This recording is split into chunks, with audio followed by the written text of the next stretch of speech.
Yatra Yogeshwaha Krishno Yatra Partho Dhanordaraha Tatra Shtir Vichaya Buddhir Dhruva Nitir Natir Mama. This is actually taken from the very end of the Bhagavad Gita. The Sanjay. What number? Oh, number 78 from the 18th chapter. Almost the very end. Okay. Yeah. The very, very end of the Gita is there. In fact, it's the last stanza. So why should I repeat the last stanza at the very beginning? What people don't know, you see a lot of people, human tendency tends to be like this. You sit down and make a complaint. Don't ask how are you, you'll get a whole history. My knee is hurting, my family's not well, I started a new job, my boss is difficult, the economy is down, the sun doesn't shine, it's summer, all of these things. But that means they didn't study this text, the Bhagavad Gita. Anybody who says, oh, I'm too busy and so on and so forth, but sits down, not too busy to complain, at least allocating complaint time, they haven't understood this. So here, wherever is Krishna, the Lord of Yoga, wherever and whenever is Krishna not there, the Lord is always there.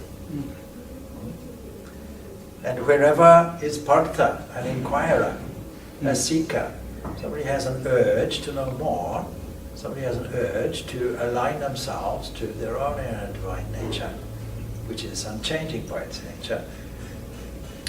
The wielder of the bow, in other words, somebody has the strength also, somebody who's prepared to do some kind of discipline.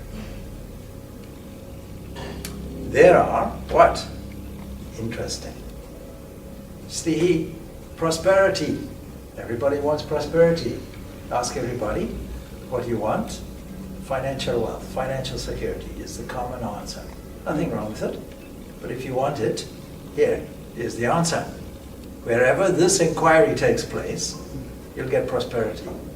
In other words, wherever the practice of karma yoga is there, with all the intensity of action that makes for efficiency and productivity, there naturally you'll find prosperity. Wherever the mind vibrates nicely with higher thoughts, there you'll find prosperity, physical prosperity, by extension, environmental prosperity also will come to you. Thought is a suction. It sucks things in toward you. You'll get victory. See? Prosperity, vichaya, victory, and buddhi, happiness. What do you want in life? Oh, I'd love to be happy. There it is. You'll get this. So that is why we are studying this Gita. This beautiful song tells us there's a practical way to be prosperous, to be victorious and strong, to conquer everything, and to be happy. That's your formula. If you don't have that formula, or if you are subject to any of these three things in a negative way, it means you didn't apply this formula. You apply your own formula. And sooner or later you have to come to discovery, it's just not working. You have to shift it. So all of that is there, happiness, and then anybody who has this victory, expansion, and sound policy, such is my conviction, all these things will come to you. It's a beautiful prayer to start off with. Now, we spoke about holy company, so we now go to this is the second chapter. This is right here. I broke this glass anyway. So we go straight into it.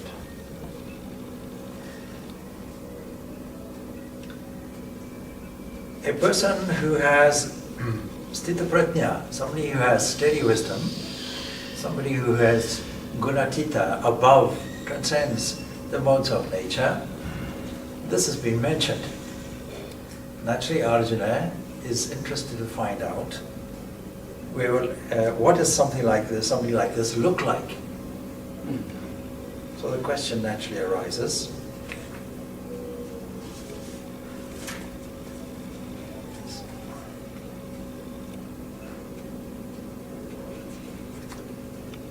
What does this person look like that has this capacity to transform an action which is intrinsically evil into something which is intrinsically good? All actions are binding. All actions have this mixture of good and evil, good and bad, and so on. You can't avoid it. But how does that person who has that skill, how does that person look? The person who is able to take all that raw material and transform it into something elevating, something sublime. Does he have horns on his head?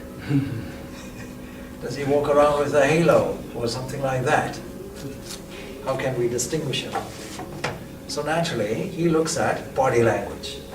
How does a person, what are the marks? How does a person walk? How does he stand? How does he sit? Most of our communication is non-verbal communication. Most of our language for all biological species is how does a person behave? You can test it out for yourself. An unknown dog sits in front of you. If you look it straight in the eye, what will its tendency be? Its tendency will be to attack you. It'll interpret your eye-to-eye contact as a threatening gesture. And naturally, it'll then engage in physical contact with you. So don't do it. Rather approach it from the side. So all difficulties and problems in life, we have the ability to approach it from the side. It's not very wise to approach it head on. There's no need to crash through a door. Approach it from the side is a much easier way. If you want to make friends with a cow, you're allowed to sniff, or a horse, something like that, allowed to sniff your hand a little bit. Then it'll watch you from the side. And gingerly, slowly put your hand out, start stroking the neck a little bit. You know, to get used to that, then a little bit behind the ear, and so within no time at all you've made friends with it. It's the same principle.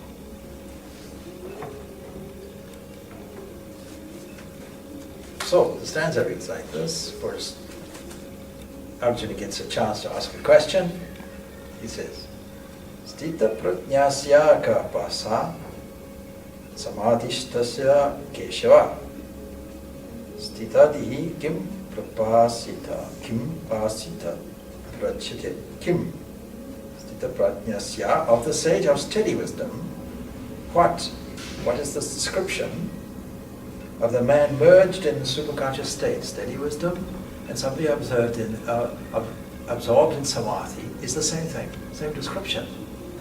So somebody of steady wisdom will be absorbed in a continuous sublime state, not connected with the world. That doesn't mean to say they're not aware of the world, but their consciousness is reevaluated continuously in a sublime mood. What that means is they've gotten into a habit. The habit is now continuous. Nothing has to be practiced. In the beginning, we have to practice a lot of discipline. The difficulty being the mind. That's all we're dealing with. All of spiritual life is principally a psychology of orientating and controlling the mind. When the mind has no need for control, it's steady wisdom or samadhi. So Arjuna said, what, O Kesha, is the mark, as Krishna, is the mark of the man of steadfast, steady wisdom, steeped in samadhi? Then he asks, how does the man, firm in wisdom, speak? What is his mark first? And then, how does he speak? How does he sit? How does he walk? What is his body language? Now, I have been very privileged to meet many, many people of steady wisdom. My teachers, all holy people, with this sense of steadiness. I always remember my Sadguru telling me about his teacher. His teacher was a direct disciple of Sri Ramakrishna Paramahansa, 19th century mystic. You're well known, Vivekananda was his disciple. So brother disciple of Vivekananda. He was the second president of the monastic movement, the tradition I belong to, established by Swami Vivekananda. And exactly how he walked, my teacher walked. And you see, because it's a question of imitating in every aspect. If you find somebody like that, then imitate it. You see that famous book, Imitation of Christ.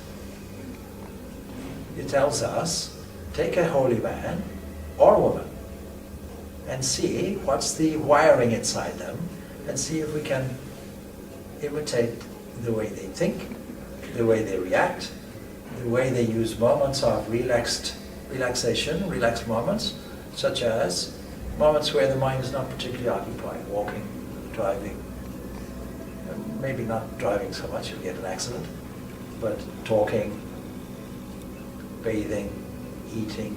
These are all moments where the mind is not fully occupied necessarily in the activity. Moments where we can take a breather, a moment of relaxation, counting to proverbial 10. In those moments, what can we do? How can we orientate the mind? Take advantage of that. Then secondly, how do we react? How do we measure our reactions?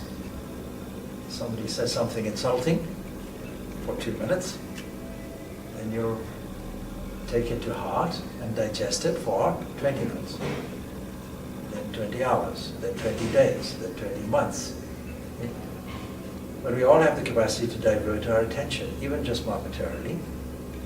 Even if you have a child, and the child wants something, or the child hurt its knee, what will you say? You divert its attention away from the physical pain. Here's something, pacify it nicely. All you did was shift the attention away from the physical knee and to something else. That's how you did it.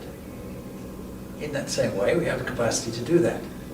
If we can do that, all of us, supposing there's a household, give you a funny example.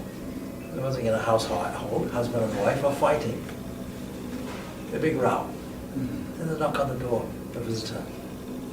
What will the husband do? Open the door, instantaneously, all smiles. And you come in, how are you? How's the cricket? How's this? How's that? Nice chat, have a cup of tea. 2 hours you can do that, then the person leaves. I don't know, maybe the fight takes place again, who knows? That's up to you. But if you can do it for 2 hours, you can do it for 20 hours. You can do it for 20 hours, you can do it for a lifetime. Divert the attention, know how to control your reaction. So how does a man do that? So the next stanza comes here. Shivavan Uvacha Jahati Yata Kaman Sarvan Bhakta Manogatan Atmanyeva Pranatushta Stita Pranyas Tidochati. So, what does the blessed one say? It says, when a man abandons, O Bhakta, all the desires of the heart and is satisfied in the self, by the self, then he is said to be the one of stable wisdom. Very, very interesting.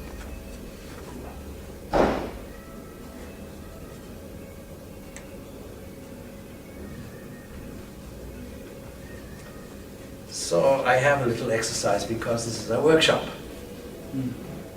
You reminded me on your email. So here's number 55. When a man abandons all the desires of the heart, he satisfies himself. You make a list now of all the desires you have. I did this exercise some months ago with a group on retreat. And many initially came up with a blank. But that wouldn't be true. Because if you have all the desires extinguished, you're a person of this type, engaged in samadhi. When all the desires go of the mind, what will happen is your true nature will shine through, unblemished. Now, many people on business courses are famous for saying, oh, what are all your goals? Or you're blank, we don't know. Then what are your dreams? What's a dream? A dream is a goal with a deadline. Is a goal with a dream And a dream is just using your imagination, saying this is what I want. So some questions are used to stimulate an answer, such as, if you had unlimited financial resources now, what would you do with them? You consider that now. If you had all your wealth catered for, what exactly would you do? The desire to be liked is a desire, isn't it? The desire to feel needed, the desire to feel worthwhile, the desire to be part of a whole, the desire to, none of these are necessarily directly spiritual desires. Only one spiritual desire for the depth of truth, where nothing changes, desire for God in theistic language. So when we take stock of all of these things, we realize a good starting point in spiritual life should be a constant assessment. Where am I now? When you say, where am I now? Well, here. This is what is in the way. Some desires. So there's a desire in you to travel. Very good. How can you make that spiritual is the next question. Because what we call desire is just an energy. So how can we learn the art of transmuting that into something useful? I use that very particular example. Where will you travel to? Oh, I can travel on pilgrimage. Then I satisfy my desire for curiosity and inner desire for freedom, and at the same time elevate the mind. So I can incorporate that, I can learn how to take all of that and sublimate it and make it more useful. You get the idea? You take another example. Anybody? A desire that your family may be prosperous is a legitimate desire for every householder, surely, isn't it? Prosper, but I suppose not in a material sense. You think in terms of well-being in general. Yeah, but if you reverse the question, you say, oh, so I wouldn't want my family to be impoverished. What's the opposite there? Well, may they not be impoverished is the same thing as may they be all right. May they be all right. That's fine. Nothing wrong with that. They're all fine. So some desires for the good of another are good, wholesome desires. And we don't exclude that. But there are other desires that are much more subtle than that. And the definition of desire in this sense is, I feel there's a gap in me. There's no fulfillment. Because of there's no fulfillment, I have to get something from outside. So the Katha Upanishad gives a very beautiful example, statement, the passage that begins by saying, you see, it puts it in a funny way. You see, it seems as if the body was pierced, so that the inner soul, Atman, looks outward, is compelled to look outward. Some wise people decided we'll reverse it. You look inward. When they looked inward, they discovered the glory of the self, that deep dimension in man. A wonderful discovery. So that's the whole idea. We have to take stock, where are we now? So this is the characteristic. And if you have full satisfaction, you won't have any desires. That's the point of this. So it says,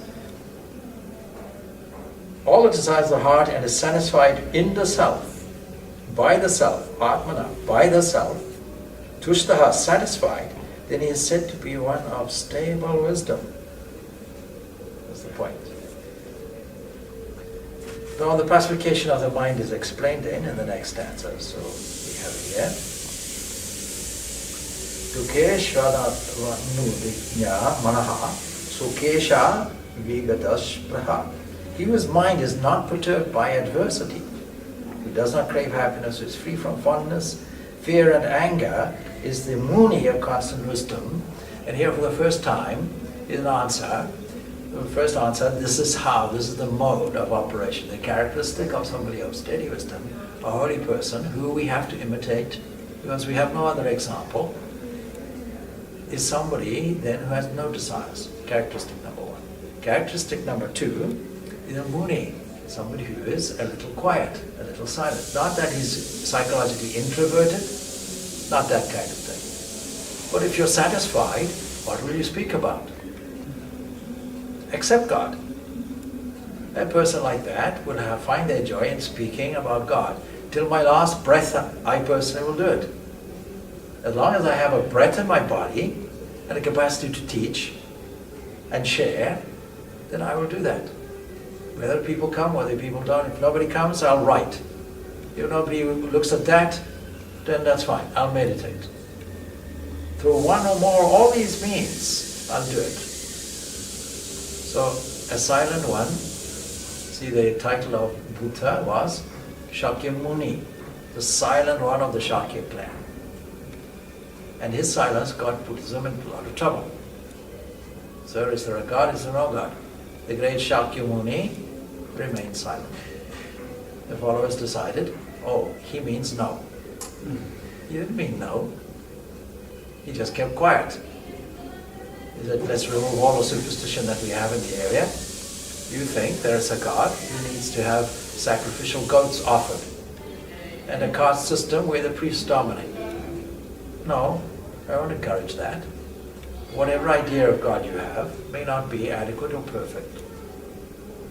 So here's what I'll say. There is a certain path. You ask me, is there such a place as Galway? I'll remain quiet and say, take this road, find out for yourself. That's all. So, he whose mind is not perturbed by ups or downs, adversity, nor does he crave for any happiness, no craving, is free from fondness.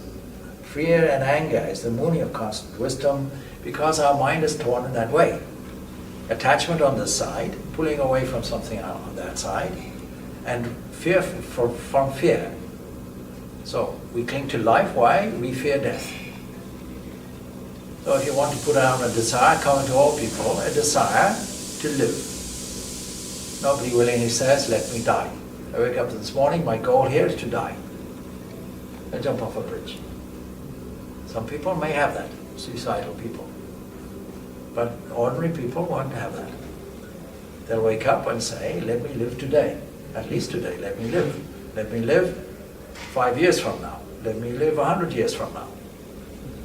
So the Isha Upanishad says, in referring to this Karma Yoga for the first time, it says, may one wishing to live for 100 years really need to learn the art of dedicating all actions, making sure that you do this particular form of yoga called Karma Yoga. It doesn't put it in exactly that way, but that's the meaning of it. So free from this move toward pleasure on the one side, away from fear on the other, and then anger, the frustration when I don't get it. So using this example, supposing I want to travel and every time I plan it, something thwarts me. I don't have the finances. Or somebody blocks me. Or there's an emergency at home. Now what happens? Anger comes. Anger is thwarted desire, ranging from mild frustration to outburst. So all these three need to be left off. These are the three, described as three gates of hell, as it were.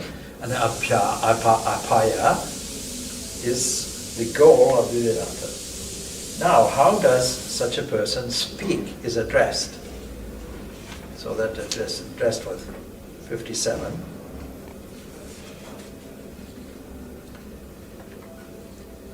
Ya sarvatra dabishnesas tat priya subhasubham.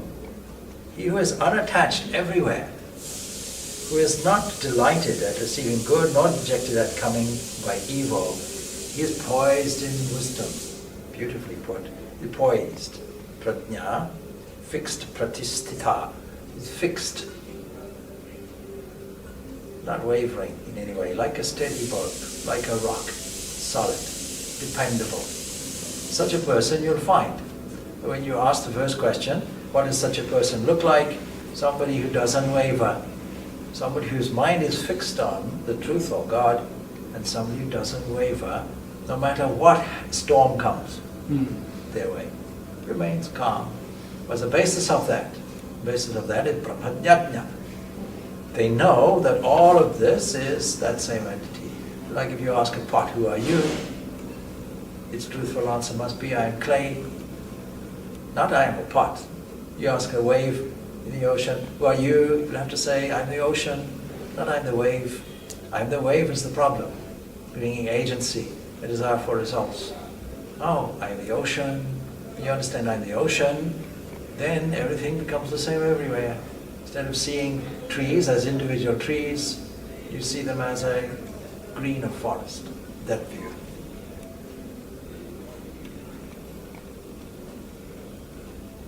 So, from the mouth, you'll find, no praise nor censure comes from such a person.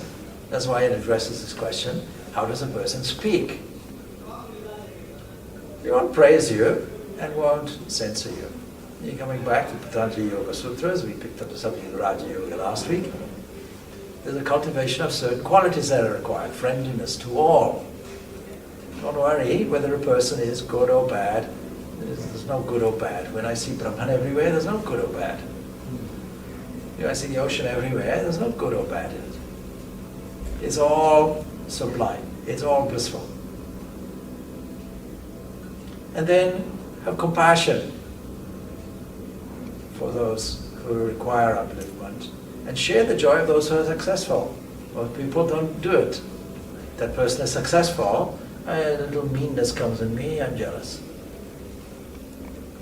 That jealousy is to do with envy. Envy is the desire to get something, desire to be somebody, desire to do something, pulling away from the opposite side. A fear, I am worthless, even a psychological one. We think desires, coming back to that again, are desires for an object. There can be desire for an object, but also desire for some egoistic elevation or recognition. Even the desire to exist is part and parcel of it. What will exist? Using the example of wave and pot, if I'm a pot, I would say, may I always exist as a pot. May I do everything in my power to make sure I protect myself as pot. Not understanding I am clay, a substance you can find everywhere.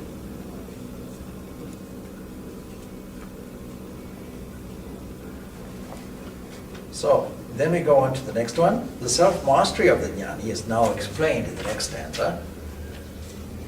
So, we know how a man like this or a woman like this is in terms of how they speak. They don't criticize or praise unnecessarily. But then, what is the characteristic in terms of their behavior? What element of control will they have?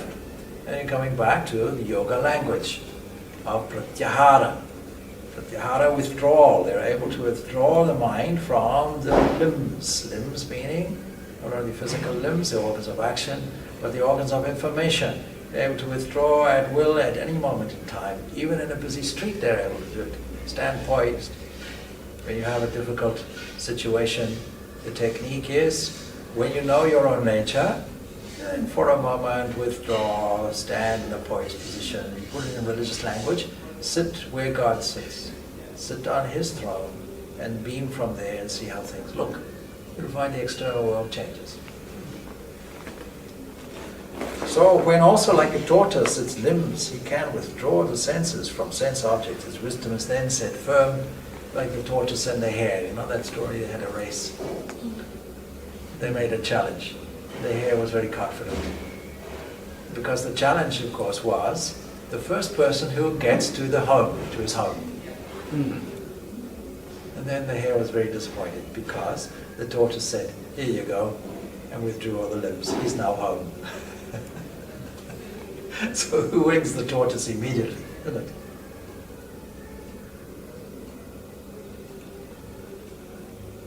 So, like that, 56.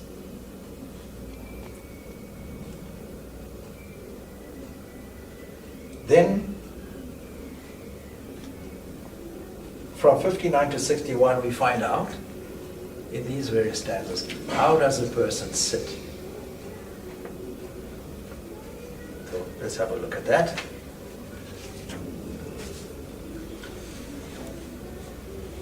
vishaya vinivartante niraharasya dehina. Since objects drop out for the abstinent man, though not longing for them, his longing also ceases when he intuits the Supreme. The ordinary person starting off in spiritual life will find that even if you abstain from all these things, and by the way, when you assess what desires you have to take every one of the sense organs and make an assessment. What do I desire to see? What do I desire to hear? What do I desire to eat? Then you get to the real thing. How do I desire to use my legs? How do I desire to use my hands? How do I desire to use my mouth? Well, people like to use it for scandling or talking trivial things. See, we went on a retreat. All my retreats are silent retreats.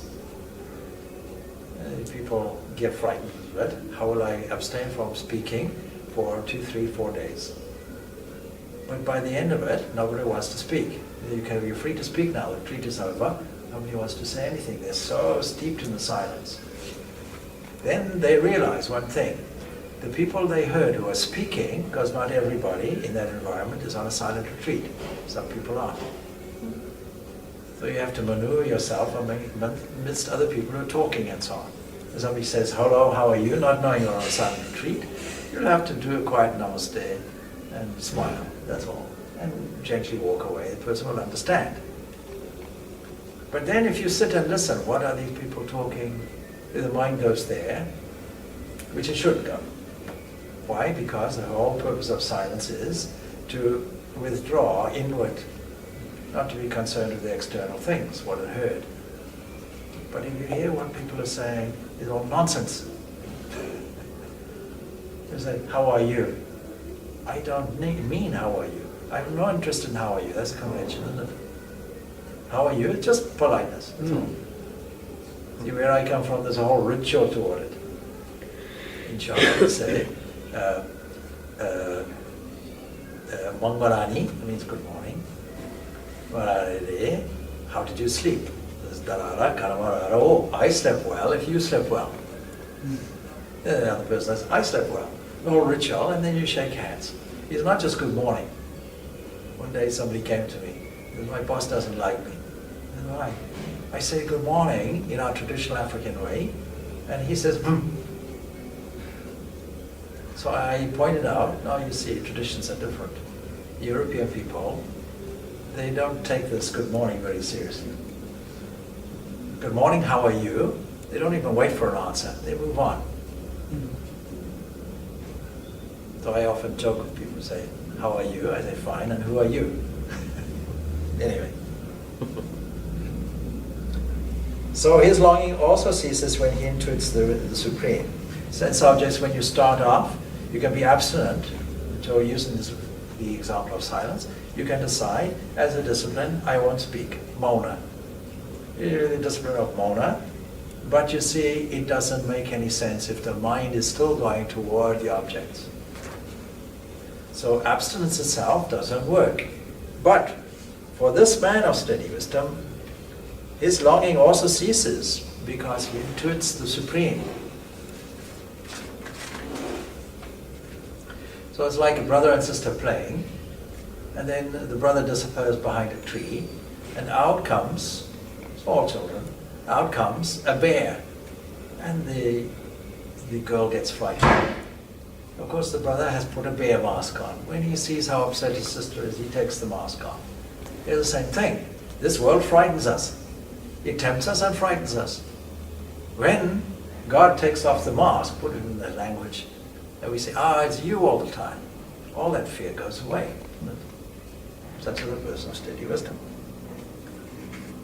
What is the nature of the uncontrolled senses is now given in the next thing. The excited senses, Kuntiya, impetuously carry away the mind of even a wise man striving for perfection, even a wise man who's still striving, not yet attained the end.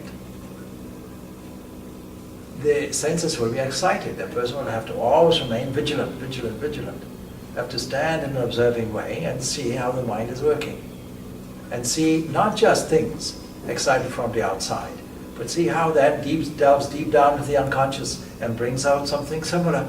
And then you have a chain reaction, like being caught up in a river and being helpless to fight against it. So people who live, an example is there, in localities in fact infested by venomous creatures and so on, they should always be alert and mindful. Suppose you go into the Amazon forest and you're not familiar with things there, even if you are familiar with things there, you'll always be alert. Where's the venomous snake? If I put my foot in the water, will piranha come and take it? All of these things you have to be always alert. The beginning of spiritual life has to be that. Always be alert, find out. Never succumb to all these temptations and fears and doubts.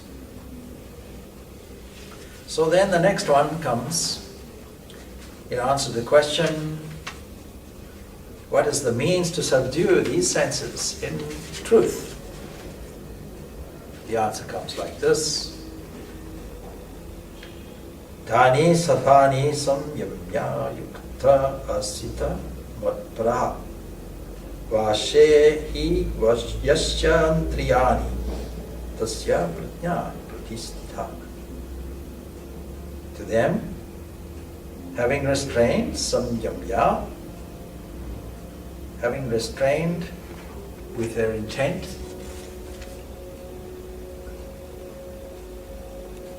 sits focused on me, that is God, or truth, as the supreme goal. His wisdom is constant, whose senses are under subjugation.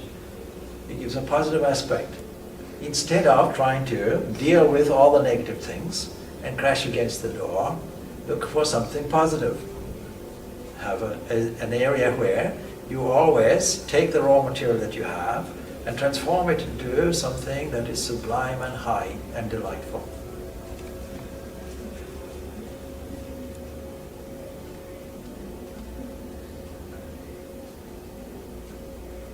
You see, supposing you experience a bereavement in the family, and then you see what is the state of the mind. In my grief, what is the state of my mind? You'll discover something very interesting. All the desires that you had and took stock of are no longer there. In other words, the attention is oriented onto something that is more serious for you, something that is different. Just like the child with the knee, you shift the attention to something more delightful. So shifting the attention toward God, the aesthetics, truth, beauty, goodness, love, all these higher values, all these desires drop off by themselves. You don't have to attack them. You don't have to say, oh, I'll now control this and push it down. It's a very bad psychological technique. No psychologist will ever tell you, modern or ancient, suppression. Suppress this, don't suppress this. No, every action has an equal and opposite reaction to come out with a vengeance. You will always be dealing with the monster in you. Instead of doing that, orientate the mind to something more positive. All these are old friends that come up, associated with the senses. They're deep down in the subconscious mind. They're friends from childhood. Somebody says something or does something, envy comes up. Maybe retribution comes up. It's because when I was small, somebody did something to me, maybe hit me or something. I decided I'll hit them back and started a fight in the schoolyard. Now in adulthood, that's still with me. So when something comes and suggests it, this childish impression comes up. I behave like a child. Until an adult sense settles in, I reevaluate nicely from a reviewing perspective. As a supreme cosmic estimator, I can sit back and look at it and make a judgment on it and change it. Change it meaning I don't change it directly. I allow it to come, allow it to go, and bring something more valuable, also from memory. So yesterday we were talking about this whole idea of mindfulness. Mindfulness in Sanskrit is smriti. Very poor English translation, mindfulness, because smriti means remembrance. So how does mindfulness work? By bringing up a better memory. And you have a whole storehouse full of memories from very small. That's why the Hindu religion is so beautiful. Why is it beautiful? Because every season, every milestone in your life, all of these, there will be sacramentals, sacramental things. You feed a child for the first time. In the old days, you bore a child's ear, putting an earring through. And then you give them, if they're suitable, at a suitable age, you give them a thread and initiate them into Gayatri Mantra. And then marriage, there's a certain sacrament. And so it goes on. But even from very small, and then every season, every astronomical change, you take advantage of it. You make a festival. The child picks up all these scenes, all these beautiful ideas. Religion becomes natural to them, nothing enforced. Because it's an area of happiness and beauty that comes out. Even amidst sometimes some of the pain. Even so, even if your youngest daughter comes here then, doesn't know much what's going on, still they'll be influenced by it. Not enforced, but don't enforce it. Don't force a child to bow down. Have your household shrine there with a number of varieties of images. They can pick and choose what they like. You don't force only Krishna, only this, only that. No. Whatever you like. Here's a wide range, like a supermarket. You pick what you want. And be careful, because don't understand this. This one form is just a manifestation. There are many manifestations. All of them are the same thing, same God, same Supreme. Teach them that. And if you do that, all this religious fanaticism will go out of the door. Can I just ask you something? I was having a conversation with a friend of mine about the focusing on the positive. Yeah. And my friend said, but that's being unrealistic, because you're pretending the negative is not there when you're focusing on the positive. Yeah. So, No, you don't only focus on the positive. You don't focus on the positive, on the positive or the negative. You don't focus on the negative either. So I give you an example. Somebody says something bad to me, it comes up, I feel sensitive to it. Then what happens is I can't stop thinking about it. Then supposing a wiser person, Swami, comes along and says, no, you shouldn't think along those lines. It's not worth it. But it's easy for you to say, but I can't stop thinking of it. You can't stop thinking of it, actually, because we know we can easily divert our attention. So you don't suppress it. That's the point. Your friend is thinking, we'll suppress that and bring out something positive in its place. No. What we do is, you allow to come, allow to go. It's a wave. See, all these things in the mind are described in yoga philosophy as waves, vrittis, waves, vortexes within the mind. They come and they go. You can't stop it coming. Before you know it, it's there. It's a visitor from the past. All negative visitors are from the past. They're like Charles Dickens' ghost from the past. See? They'll come up. They have an immaturity about them. All negative thoughts will have an immaturity about them. You bring them in, then please come in if you can. Sit down, have a cup of tea. Go if you must. Come if you want. Stay if you can. Go if you must. Because I have new friends knocking on the door. What are these new friends?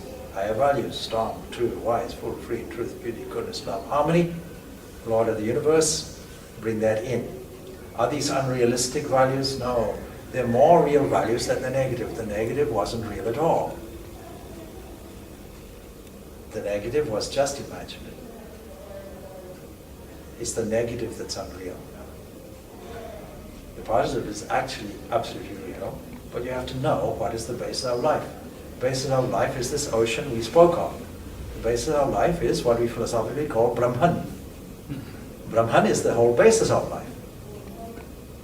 And what we find is its expression. Like if you say, you take a tree, and then you say, oh, this bud, unfortunately, it's withered and dying. You assume that that's the whole tree. It's not. It has a small aspect of the tree, and inevitably replaced by a healthy bud. in its season, in its time.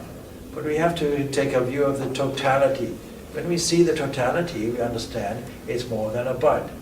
It's a branch, it's a flower, it's a configuration of leaves, it's a trunk, and it's a root. We don't see the root. We can't say the root doesn't exist because we can't see it. It's underneath the ground. The root is Brahman. But the tree also is Brahman. We have to, when we answer these questions, go to the next highest philosophy. And then when that's unsatisfactory, you go to the next highest, next highest, next highest. We have a whole range of tools to answer questions. When things become awkward and difficult, you go to the very highest. Why is this life threatening me is a negative thought? No, it's just your perception. Look at it more carefully, you'll find it doesn't threaten you. When you look at it in that way, what seems to be what was negative dissolves into unimportance. And there what you'll find is the reality, the truth about something. Now that truth is intrinsically positive. But your friend is asking the question from an enforced positivity. Let's try and be positive. It's not a working form. Try, even the word try is intrinsically negative. Try, brackets, there's a possibility of failure. So we're not trying to be positive. It's taking the negative for what it is. It's to do with a very unreal world, not nicely evaluated. If you evaluate it more correctly, what you'll find is the reality there which never changes, and whose characteristic is bliss, not joy, bliss, not pleasure, bliss. It's much higher than any of these values. So when we come to a person like this, what will their characteristic be? They'll always be blissful. Not up and down, but always be blissful. So buddhi, steady wisdom, that buddhi that they have, will always be joyful as well. It will always be in a blessing position. Later on I tell you, all these desires will flow like rivers into an ocean. But then the characteristic of the person will be like an ocean, always giving, inexhaustible bliss being shared everywhere, beaming from the person. It'll happen. So we continue now. It's a good question. And we go to the next stanza, which gives a beautiful profile. Supposing you're not like this, supposing you haven't mastered the senses, then what's the psychological profile that occurs? And it's a very interesting profile. The first thing that happens is Jayato Vishayan Pumsha Sangastishu Papaya, brooding on the objects of sense, thinking, Jayataha, thinking. Vishayan, on objects of the senses. Man develops attachment to them, the first thing. From attachment comes desire, from desire anger, from anger you know the rest. So here it is, attachment. Attachment is always negative. Why? Because whatever you attach to is fleeting. It goes away, it's gone. Before you know it, it's gone. Then, what happens? From attachment comes desires. You want it. Knowing that it's fleeting, you want it continuously. When it doesn't happen, anger. You won't bother about the rest, because as soon as you get angry, anger is a kind of temporary insanity. Then from anger comes destruction, complete destruction. So from anger proceeds delusion, from delusion, confused memory. And from confused memory, the ruin of reason. Due to the reason, or ruin of reason, he perishes. And any one of these you can see in miniature in yourself. It doesn't have to be linear like that. There are moments of progression and moments of regression. See, progress in anything is never linear. Progress is a little up, some downs, but if the overall trend is up, that's okay. But expect a little regression and adjustment. You can't expect the car by itself to always travel evenly on the road, straight ahead. It sometimes veer off here. You make the adjustment. You don't wait for 20 years to make the adjustment. You do it immediately. That's the difficulty. We don't know how to make the adjustment. So without making the adjustment, we sit down, I'll meditate, and we start growling at God. We didn't deal with the thing up front when it happened. Don't hold a grudge. Don't chew the cud of resentment. If something or somebody upsets you, deal with it then and there. Get it out of the way. If you can't deal with it, you have to endure it.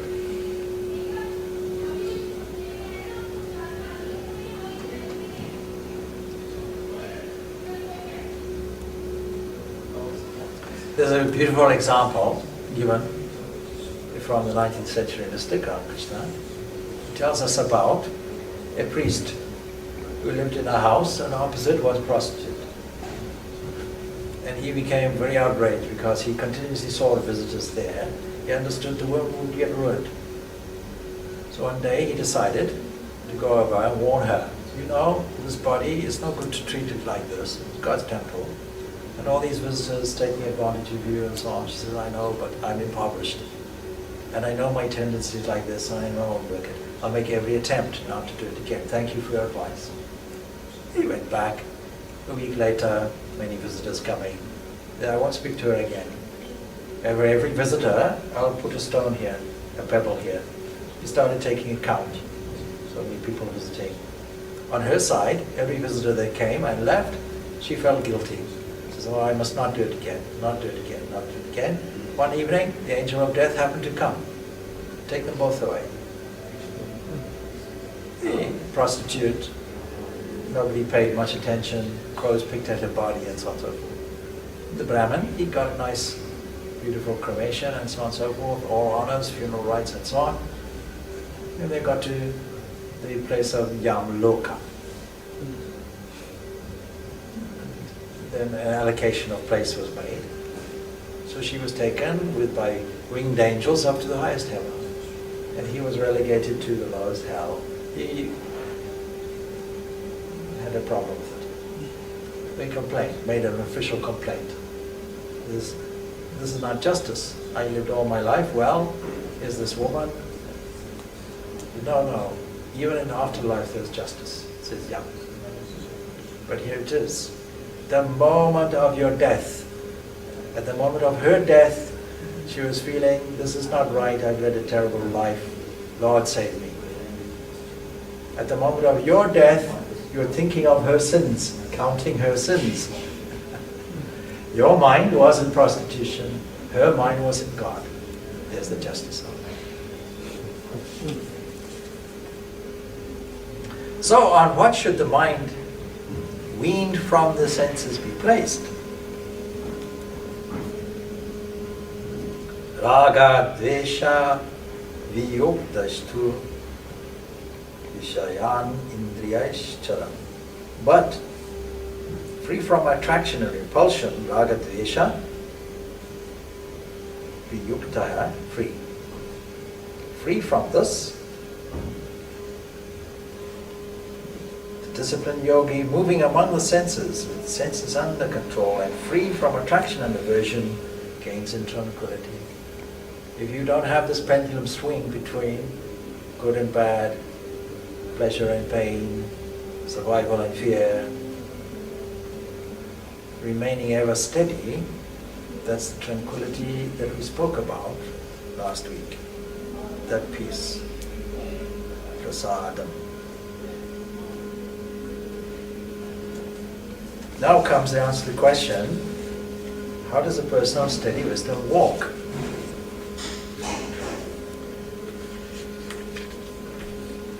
Prasade, again in peace, sarva dukhanam, of all pains, anihi destruction asyavim, upajayate arises, prasana chetasaha, of the tranquil-minded. In tranquility, all his sorrow is destroyed, for the intellect of the tranquil-minded is soon anchored in equilibrium. See, this world is a mixture of good and evil. can't avoid it. But what appears as the world is truly God. What we call the world is just fragmented God. We see it in its fragmented state. I was saying to her yesterday, we see this world, we don't understand, it's just waves. Different colored, different form, waves of different wavelengths with different frequencies. That's all. When it's agitated, it comes to our mind. We are only seeing the crest of existence, only available to the sense organs. Even if you look at the furthest galaxies, now they've mapped what is the visible universe is a quarter of what they think is there at present. Even that much, I give you some scale about it. Supposing you take the Earth, you're from the Earth, the nearest planet would be, you take the size of a tennis ball, say, nearest planet is 22 kilometers away. The nearest neighbor, and so it goes on. But if you go to the center of your own Milky Way, not quite to the center, you'll get sucked in by a black hole. You don't even go to the horizon level, just sit outside. What we call the sun is a tiny, tiny pinpoint of light. And the Earth and all the planets, none of them are visible. To a person looking at from there, we don't exist. Then that's one galaxy. Now if you move away from that galaxy, where the sun is a mere pinpoint, along with so many others, billions of them, then you look around and you see all these lights like stars. They're actually galaxies, over 300 billion of them. So it gives you some scale of order, how important we are, or otherwise. Then, what is the harm accruing from allowing the mind to dissipate can be a question that you ask. The answer may come. Nasti putye yuktasya cha yuktasya bhavana. There is no wisdom in the fickle-minded, that is, those who are not controlled. Nor is there meditation in him. To the unmeditative there is no peace. And how can the peaceless enjoy happiness is a very, very interesting stanza. The first thing we want is peace.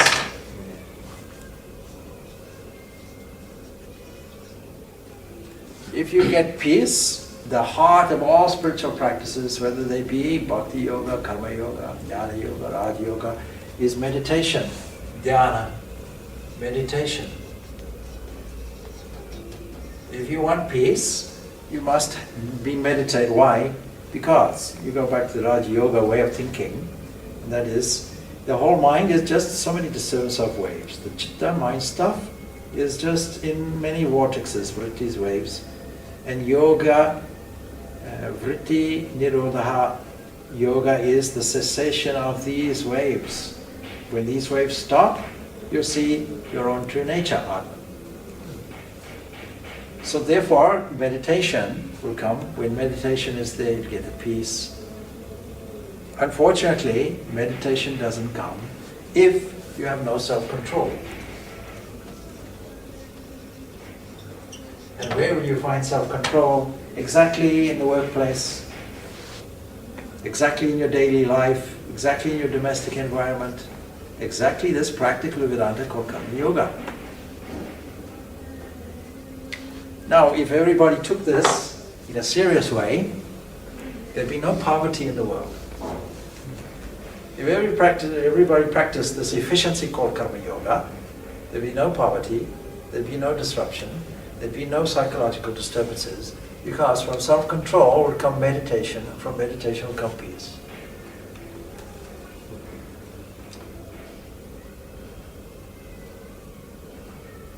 Then, so there is no wisdom in the fickle-minded, nor is there meditation in him. To the unmeditative there is no peace. How can the peaceless enjoy happiness? So one dimension left from there, and that is happiness.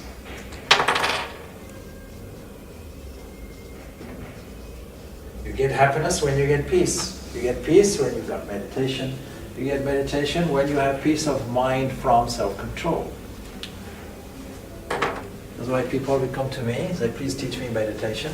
I say, why? Is that I want peace of mind? I said, no, go get peace of mind first. Otherwise, what will you do? You'll sit down for 0.111% of your day, and 99.99% will creep in. All your day, all your disturbances will creep in. Then you say, no, I can't meditate.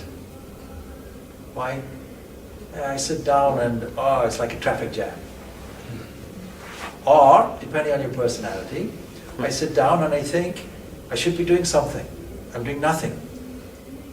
So you get up, restless. So there are different types of people. One coming from intellectual side, you'll have too much traffic noise going on in the head, can't meditate. Then another person who will be busy, a busy person, busy being busy, sit down, I should be busy, restless, get up. Like that. Why?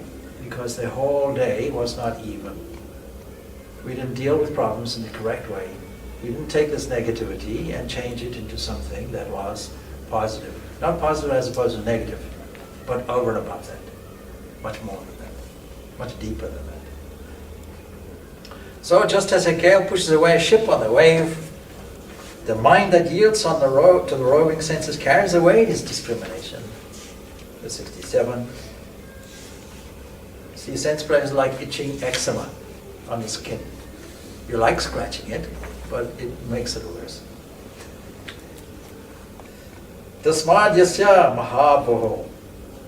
Therefore, tasmad yasya, whose, Almighty Armand, mahabho, nigrihi tani, restrained completely, sarvasya. His cognition is well poised, whose senses are completely restrained from their objects. Yeah. If you have too many businesses, Yeah. you're dealing with too many things Yeah. in your daily life. You're too much busy in your work, your family life, your own personal life. Yeah. And then after that, if you find some, say, 1 hour for yourself to do the meditation. Yeah. But because there are so many things in your mind, at the back of your mind happen, that there is a good possibility that you'll always keep worrying about those things. Yeah. That how do I complete them? How do I do this? Yeah. How do I do that? At that point, it becomes very difficult to concentrate. Does that mean that there is no peace? Or it means a vigilant state of mind? No, there are 2 types of meditation. We should have to engage in both. Of course, there are many types of meditation, but I'm identifying 2. One is sitting in what we classically call meditation, in a certain posture, directing the mind inward, prayerfully. But then the other kind of meditation is with eyes open. When you go to your business, it's meditation. But it depends how you take it. So this is exactly the subject of Karma Yoga. This action is binding for that very reason. Because it creates anxiety and worry. That anxiety and worry creeps in when you sit down. Nobody likes quiet, that's the problem. And the more the pace of life is, the more noise there is. When you sit down, all this noise, worry, anxiety comes in. You have to deal with it before that. You have to deal with it as it arises. So the next chapter will be very much focused on what is called yajna. Supposing I believe in God, it is quite easy. If I open the shop, what's the difference between opening the shop and opening the front doors of the mandir? No difference. Doors are doors. Only one difference, the attitude is different. I open the doors of the temple, my mind is calm. I open the doors of the shop, my mind is agitated. Why? I didn't see the business doors as I saw the temple doors. Then I go into the temple, I light a candle. But I go into the shop, I switch the light on. What's the difference? The light is on in both cases. One is done with a reverential attitude, the other is done with anxiety. Can I not also open the shop doors as if it were the temple doors? Can I not switch the light on as if I lit the candle? Can I not open the computer as if I'm opening the shrine, the inner shrine? We all have to be priests and priestesses in this system. So every action done with a certain attitude of dedication Godwards. Then when we sit down for formal meditation, it becomes easy. The whole life, 99.99% of my day was orientated toward God. Then when I come to the 0.001% of sitting, it becomes more easy and natural.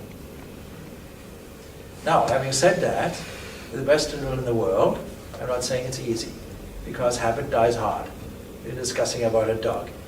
If for years and years and years you allowed a dog to come, lick your fingers, sit on your lap, then somebody says, no, that's not good behavior. We don't like hairs everywhere when we come and visit you.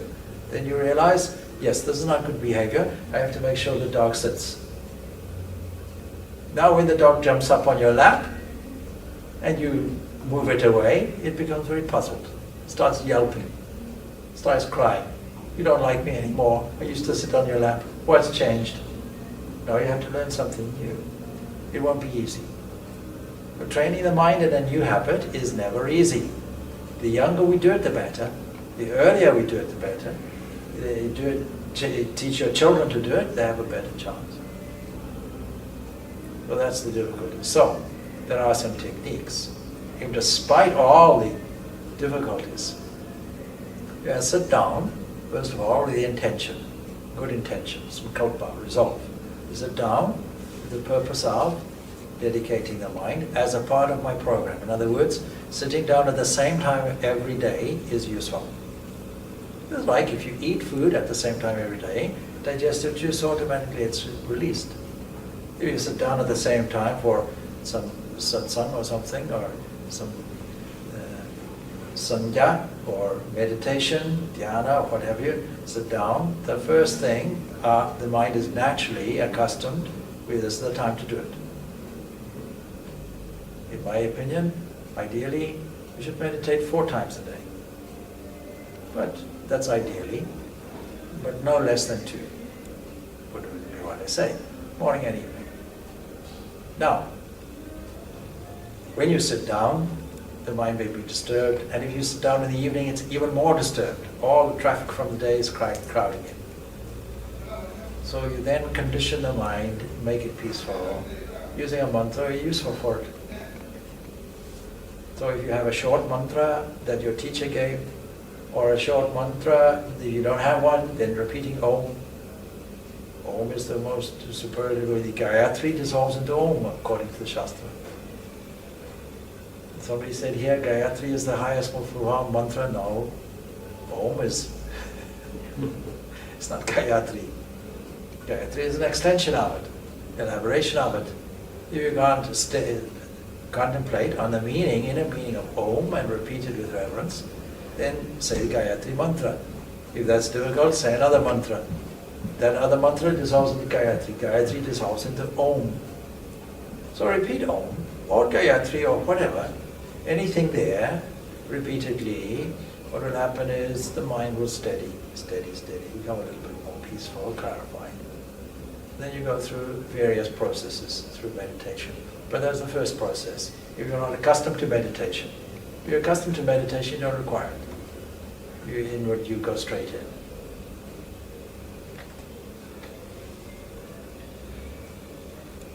So blinkers have to be used. If you want to break a horse in, blinkers have to be used to start with. But when the horse is nicely trained, you don't require it. Then 69, a beautiful, beautiful. Yani sa sarva bhutanam tasyam jagati samyami. Tasyam jagati bhutani sa nissa pashyato munehe. That which is night, nisha, to all beings. In that disciplined man wakes. That in which all beings wake is night to the Atman cognizing Muni. In other words, a complete transformation occurs. What is night to one is day to another. is a complete revolution, a 365-degree shift. 360, I should say, degree shift. 365 days a year. 360 is the complete shift. I knew of a person whose teacher said to him once, "Why do you sleep so much? When will you sleep so much? When will you meditate?" The person took it to heart and resolved for the rest of their life that they will only sleep in the day. At night, they spend the whole night in sadhana. Spiritual practice, meditation, and so on. They did that for the rest of their life. I know a man like that. And actually, by the way, when you learn to meditate much more, you do require much less sleep. And meditation is better than sleep. The effect of meditation, some people only do meditation for the relaxation effects. What we say is, try and do it for something a little higher, a little more meaningful, to get the full benefit. So with the realization of God, everything undergoes a transformation completely. And it is God Himself that has become the phenomenal universe to that person. So what looks like, to someone using your example again, what looks like a business situation, they'll take it as a religious occasion. All your businesses become completely sacramental, sacred. That's all. Then, not the desirer of desires, but that man attains peace in whom all desires merge, even as rivers flow into the ocean, which is full and unmoving. I already covered that previously. And then the question arises, what should we do to gain this state? It's a very critical question. Here's the answer. Identify what are the main klesha, the main obstacles, the main difficulties. So we say, Vihaya kamanya sarvam imams charati nishpraha. That man, nishpraha, free from longing. That man attains peace who lives devoid of longing, freed from all desires, and without the feeling of I and mine. Karaha, without egoism. Near ahamkara, without egoism. Because that's the difficulty. I, my, me, mine is that limited thing that says I am the pot, not I am the clay. You'll only get the understanding when you say I am the clay. I am just a small wave. Oh, I am the ocean. When that shift comes, then you know this state of steady wisdom is attained.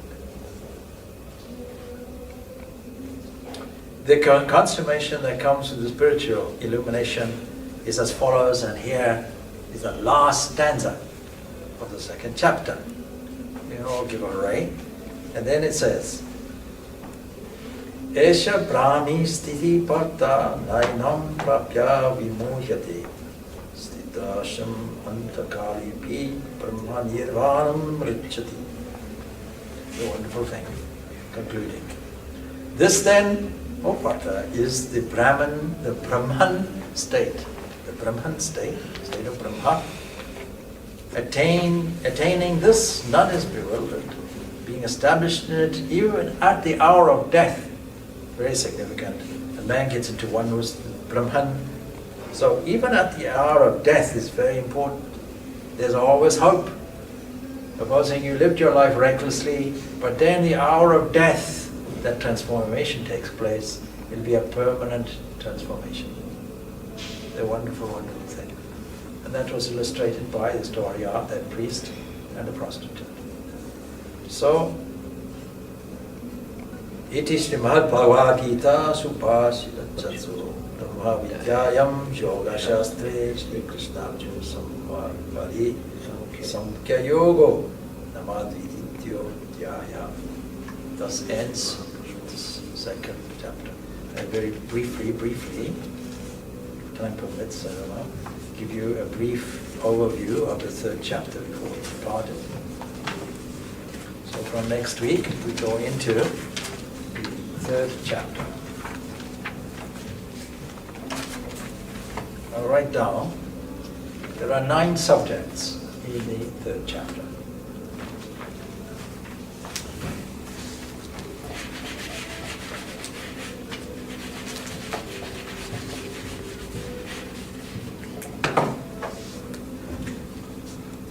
Firstly, you realize that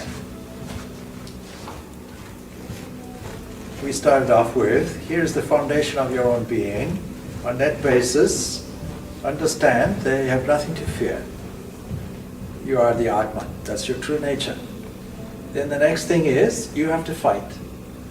That's the next thing. You have to do your duty, you have to do whatever is in front of you, do it, but do it with a sense of detachment.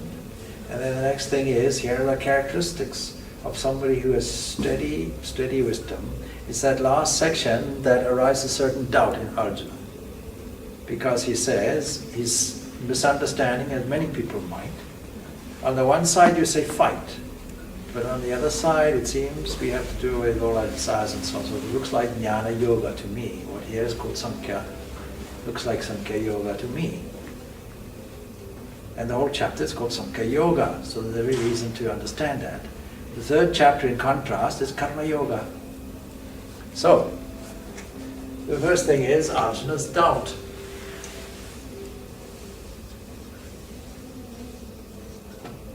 And the second thing is, there's an assurance that what we call jnana and what we call karma is actually the same thing, they're complementary. Because when you get proficient in the karma, then automatically what would happen is jnana will come. It works the other way as well. Those rare people who decide, here's my path, I take up jnana yoga, people of keen intellect, those people will naturally work for the welfare of the world. They'll be compelled to do it. Then you find the greatness of yajna, the greatness of worship. And I'll expand on that a little bit. And then this works in the context of what is called the wheel of life. How does life work? We always have to remind ourselves of the principles of how life works. It works in a cause-effect way. It's called in modern physics conservation of energy. Then the point is made, the Atman is beyond action.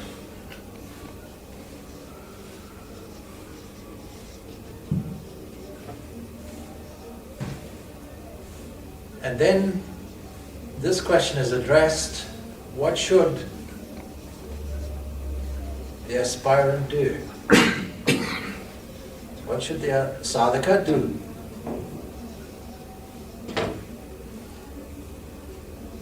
Having been told the difficulty is I and mine, agency and profit, the next thing is how to root out the ego. That subject is covered. And then 8, we're told how individual spiritual practice or sadhana conforms to your dispositions.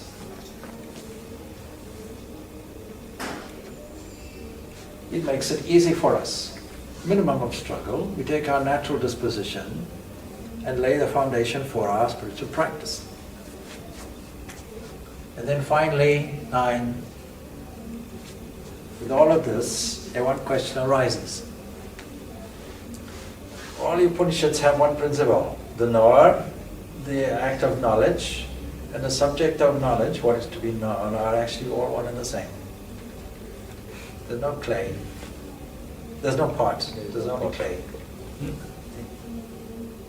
So then the next question then, how does the Atman come into such a condition? So we can call that the origin. What's the origin of ignorance, sin, we might say? Sin meaning all the negative behavior that occurs. Of course, to answer the question, you have to go to the highest conclusion of the Vedanta philosophy. And says, you think everything is transformational? No. Actually, on proper analysis, we find it is not transformational at all. It is apparitional. We're used to transformational, cause, effect, cause, and so on.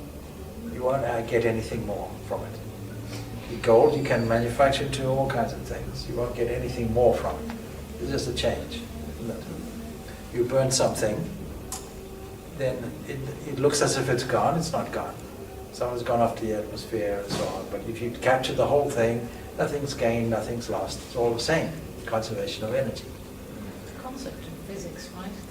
The Yeah. word, I can't remember the word is now that I express it all now. In physics, the system is always a closed system, so no matter what change happens within the system stays the same. Basically. Of course, that's how it is. So you take raw material, you manufacture it, and you into something, but overall, all you've done is change the name of the form. Yeah. Name and form changes. But the apparitional cause is different. The apparitional cause says it looks as if there was a cause, but it's not actually there. And a very great example in the Vedanta philosophy is the example of the rope and the snake. It looks like a snake, but it's a rope. You look at a rope, you're accustomed to seeing all the strands there, coiled up, and maybe some hemp strands on the one end and hemp strands on the other. And you come to one conclusion. It's a snake, I'm frightened. This world is a frightening snake. I don't know how to deal with it. I tried so many things. I tried attacking it. It didn't work. I tried running away from it. It didn't work. It chased me. I tried ignoring it. When I opened my eyes, it was still there. So the biological responses are fight, flee, yield. Don't work. I have to use a different thing. The different thing is called knowledge. You have the knowledge, you look at it properly, and you say, oh, it was a mistake. How did I make such a mistake? Because I saw it through time and space. That's the difficulty. I saw it through time and space, and I saw it and function and so on, and I saw it through the sense organs, the mind, and so on, all these things, made a kind of fragmented thing, and it's not there. Now modern physics is today proving this for us. The quantum physics level is exactly proving what these great ancient philosophers and scientists have all discovered already. That when the act of perceiving is as critical as what is perceived. They're exactly endorsing that the knower, what is known, and the act of knowledge is just the same. Look at it this way, it jumps that way. Like an electron, you see an electron, as soon as you perceive it, it jumps to another level. You try and measure it, you find you don't know where it is. Then you find, when you see where it is, you can't, it looks static, you've lost any sense of its momentum, summarized as Heisenberg's law of uncertainty. Now these are various equations of what we call Maya. So it looks as if it's there, but when you actually come to see it in its reality, it's not there. Seeing it as in reality means Brahmajnana. When you get that Brahmajnana, then you see it for what it is, exactly what it is. You can't do it through scientific research. I had an interesting conversation with Siddhartha, the mathematician and so on. Somebody asked me if I would please examine physics and consciousness. I said, you can examine physics, no doubt, but consciousness, you're using the wrong tool, like using your elbow and trying to taste a cake. The wrong instrument. Well, the correct instrument, clarifying the mind, is spiritual practice. Culminating in meditation, then you'll see the right instrument. So all of that is lined up for us in the future. These 9 points will be covered in the 3rd chapter. It's a shorter chapter than the 2nd chapter, which to your relief maybe. And then the 2nd and 3rd chapter actually go together. They are twin chapters. 4th and 5th chapter are also twin chapters. 6th chapter is on meditation. It's by itself. Good, thanks.